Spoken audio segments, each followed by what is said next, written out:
সংস্কার ইস্যুতে জুলাইয়ের মাঝামাঝি বা তৃতীয় সপ্তাহে ঐক্যমতে পৌঁছানোর বিষয়ে আশাবাদ জানিয়েছেন জাতীয় ঐক্যমত কমিশনের সহসভাপতি অধ্যাপক আলী রিয়াজ। বুধবার রাজধানীর ফরেন সার্ভিস একাডেমিতে রাজনৈতিক দলগুলোর সাথে দ্বিতীয় দফার ৮তম দিনের বৈঠকের সূচনা বক্তব্যে তিনি এসব কথা বলেন। দায় আর দায়বদ্ধতা রাজনৈতিক দলগুলো প্রাণে ধারণ করে বলে প্রত্যাশা তার। বিগত দিনের অমীমাংসিত বিষয়গুলোর পাশাপাশি আজকের দিনের এজেন্ডা হচ্ছে নির্বাচনী এলাকা নির্ধারণ, তত্ত্বাবধায়ক সরকার ও রাষ্ট্রপতির ক্ষমা প্রদর্শন। বিএনপি, জামায়াত, এনসিপি সহ ৩০টি রাজনৈতিক দল এই বৈঠকে অংশ নিয়েছে।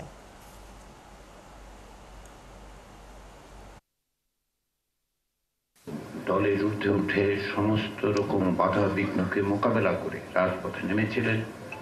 যে অর্জন আমরা করতে চেয়েছি তার একটি পর্যায়ে অতিক্রম করে আজকে ১ বছর পরে এখানে আমরা সমবেত হয়েছি। গত কয়েকদিন ধরে বিভিন্ন জায়গায় আমরা চেষ্টাগুলো লক্ষ্য করেছি। কমিশনের সাথে আনুষ্ঠানিক অনানুষ্ঠানিক যোগাযোগ হয়েছে, যেগুলো আমাদেরকে আশাবাদী করছে।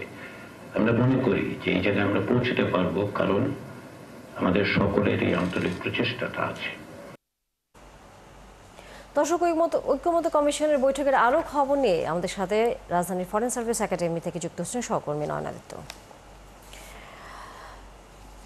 নয়ন, আমরা জানি যে ঐক্যমত কমিশনের বৈঠক দ্বিতীয় দফায় এবং আজকে ৮ দিনের মতো এটি পার হয়েছে এবং সকল রাজনৈতিক দলই আসলে সেখানে তাদের বক্তব্য তুলে ধরেছে।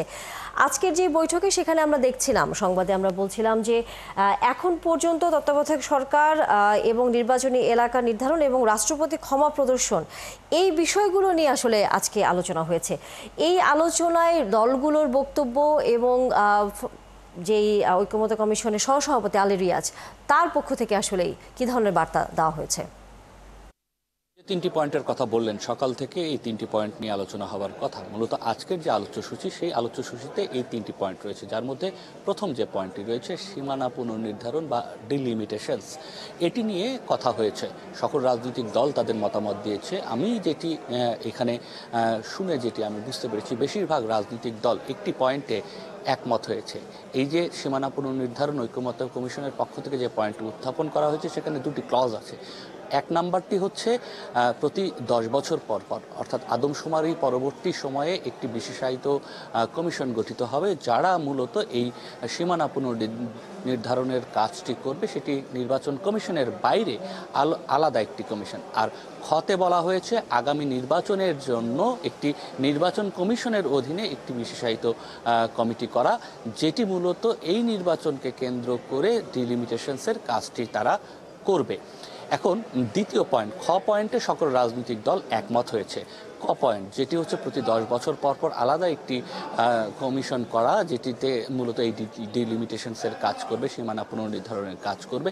সেই জায়গাতে বেশিরভাগ রাজনৈতিক দল এক ধরনের একমতে আসার সুযোগ হয়নি, অর্থাৎ এটি না করার জন্য বেশিরভাগ রাজনৈতিক দল এখন পর্যন্ত মত দিয়েছে। বেশ কয়েকটি রাজনৈতিক দল এটি করার পক্ষেও মত দিয়েছে, কেননা অতীতের যে কার্যক্রম, অর্থাৎ অতীতে যখন এই সীমানা পুনর্নির্ধারণ হয়েছে, তখন রাজনৈতিক দলের প্রভাব মুক্ত হয়ে নির্বাচন কমিশন এই কাজটি করতে পারেনি।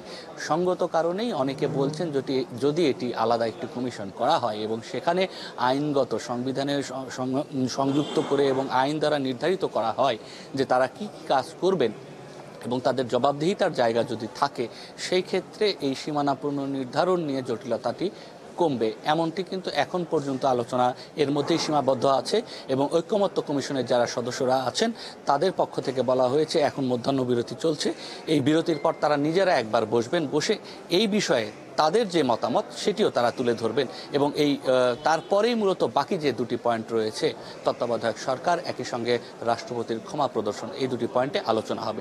সেখানে রাজনৈতিক দলগুলো কি মতামত দিচ্ছে, সেই আলোচনার প্রসঙ্গটি আরও পরে আসবে। সেটি এই আলোচনার শেষ নাগাদ রাজনৈতিক দলগুলো যখন বেরিয়ে আসবে, তখন তাদের বক্তব্য থেকে জানা যাবে। ধন্যবাদ নয়নাদিত্য। রাজনৈতিক দলগুলোর রাষ্ট্রপতি ক্ষমা প্রদর্শন এবং তত্ত্বাবধায়ক সরকার নিয়ে কি ধরনের বক্তব্য রাখেন বা তাদের মতামত দেন এবং সেই প্রেক্ষিতে ঐক্যমত কমিশন থেকেও আসলে কি ধরনের বক্তব্য আসে, সবই আমরা তখন আপনার কাছ থেকে জানতে পারব।